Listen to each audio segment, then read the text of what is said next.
மணி இங்க ஒரு நிமிஷம் வாயேன். என்னடா நடக்குது? எதுக்குடா ஞாயிற்றுக்கிழமை நாளும் உங்க அக்காக்காரங்களாம் படையெடுத்து இங்க வராங்க எல்லாரும்? இல்ல ஞாயிற்றுக்கிழமை எல்லாம் ஒன்னா கறி எடுத்து சாப்பிட்டு ஆனந்தமா இருக்கலாம். ஏன் அவங்கவுங்க வீட்டுல ஆனந்தமா இருக்க முடியாதா? இங்க வந்துதான் ஆனந்தம் பண்ணணுமா? இல்ல அம்மா அப்பா எல்லாம் இங்க இருக்காங்கல்ல, எல்லாம் ஒன்னா பூர்வீகமா இருக்கலாம். என்ன புரியும்? பிரிட்டிஷ் காலத்துல இருந்து ஆண்டுட்டு இருக்கீங்களா? என்னடி எல்லாம் என்ன வந்து சாப்பிட்டு போயிருவாங்க, ஈவினிங் கிளம்பிடுவோம். சாப்பிட்டு என்ன பண்ணுவாங்கன்னு எனக்கு தெரியாது. ஹரிதா கோவப்படாத, அவங்க கிளம்பிடுவாங்க சாப்பிட்டு. சாப்பிட்டு கிளம்புவாங்களா? சாப்பிட்டு என்ன பண்ணுவாங்க தெரியுமா? விட்டத்தை பார்த்து ஹான்னு கொரட்டை விட்டு தூங்குவாங்க.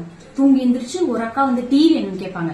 ஒரு அக்கா சரி ஒரு அக்கா வந்து ஸ்நாக்ஸ் வேணும்னு கேட்பாங்க. சரி அது சாப்பிட்டு கிளம்புவாங்கன்னு பார்த்தா வாசல்ல போய் மண்டையை வேணு விரிச்சு பேன் பார்க்க உட்காந்துப்பாங்க. இந்த காட்சியை பார்க்கணுமே, ஐயோ கண்குள்ளா காட்சியா இருக்கு. கடைசி அவங்க சொல்லுவாங்க போறப்ப, ஹரிதா எங்க அம்மா அப்பாவை பத்திரமா பாத்துக்கோ, வீட்டை நல்லா பாத்துக்கோ. அது பிரிஞ்சு போறாங்கல்ல, அதனால. பிரிஞ்சு போறாங்களா? காலைல தேங்காய் வேணும் தக்காளி வேணும் இங்கதான்டா வந்து விற்க போறாங்க. சரி நான் வேணா போய் அவங்கள போக சொல்லிடுவா. சொல்லி கிளிப்பு, நீ அவங்க கூட சேர்ந்து உட்காந்து கும்மி அடிச்சிட்டு இருப்ப.